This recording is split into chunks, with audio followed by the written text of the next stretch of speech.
দ্বাদশ শ্রেণীর ছাত্র ছিল। আজকে আমাদের এখানে মানববন্ধন করার একটাই উদ্দেশ্য, আমরা আওয়ামী লীগের নিষিদ্ধ চাই, আজীবনের জন্য নিষিদ্ধ চাই।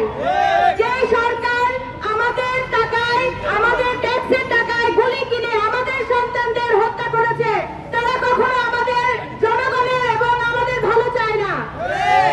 আমরা এই সরকার, আমরা আওয়ামী লীগকে নিষিদ্ধ করতে চাই।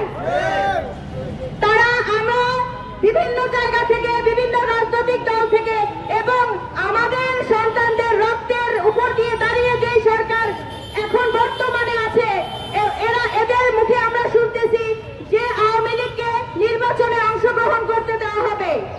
আমরা তাদেরকে বলে দিতে চাই, সাংবাদিক ভাইদের কাছে আমার অনুরোধ, আমাদের এই বক্তব্যগুলো আপনারা অবশ্যই তাদের অবধি পৌঁছাবেন।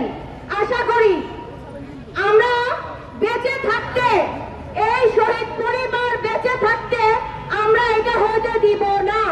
আওয়ামী লীগ নিষিদ্ধ মানে নিষিদ্ধ।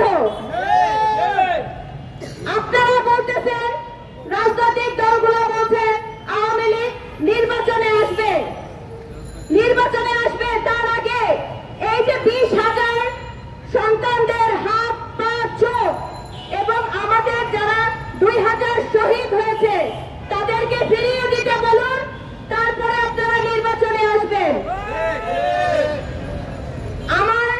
আমি যতগুলো বক্তব্য দিয়েছি সব জায়গায় একই কথা বলবো, ট্রাইব্যুনাল একটা রঙ্গমঞ্চ, আমাদের সামনে একটা রঙ্গমঞ্চ তুলে ধরেছে।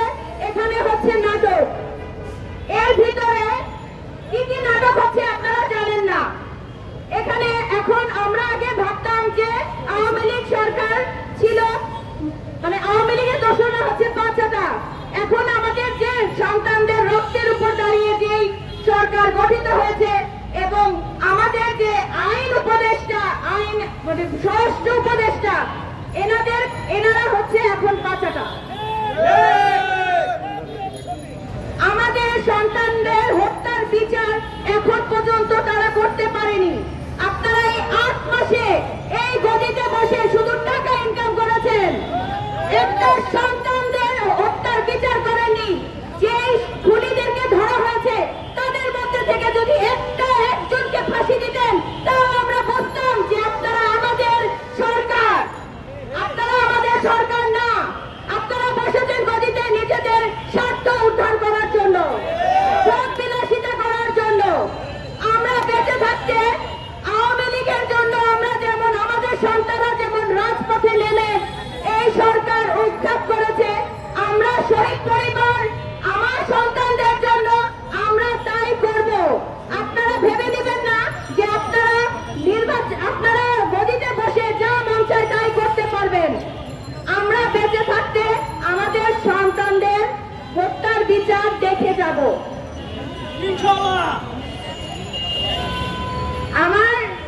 আমার কথা হচ্ছে, যদি একজনকে আপনারা ফাঁসি দেন তাও আমরা বুঝবো যে আমাদের সন্তানদের হত্যার বিচার হয়েছে। ট্রাইব্যুনালে কিছু আওয়ামী লীগের দোসররা, আওয়ামী লীগের নেতৃবৃন্দদের প্রতি দেখি আমি উঠায়, হাইকোর্টে উঠায়, কিন্তু তারা ভিতরে ঢোকার সময় হাসতে হাসতে যায়, ভিতর থেকে বের হওয়ার সময় হাসতে হাসতে আসে। ভাই, কি যোগ শোনান তাদেরকে যে তারা হাসতে হাসতে আসে? নাটক আর কত করবেন আমাদের সাথে? আমাদের সন্তানদের পায়ের রক্তে, আমাদের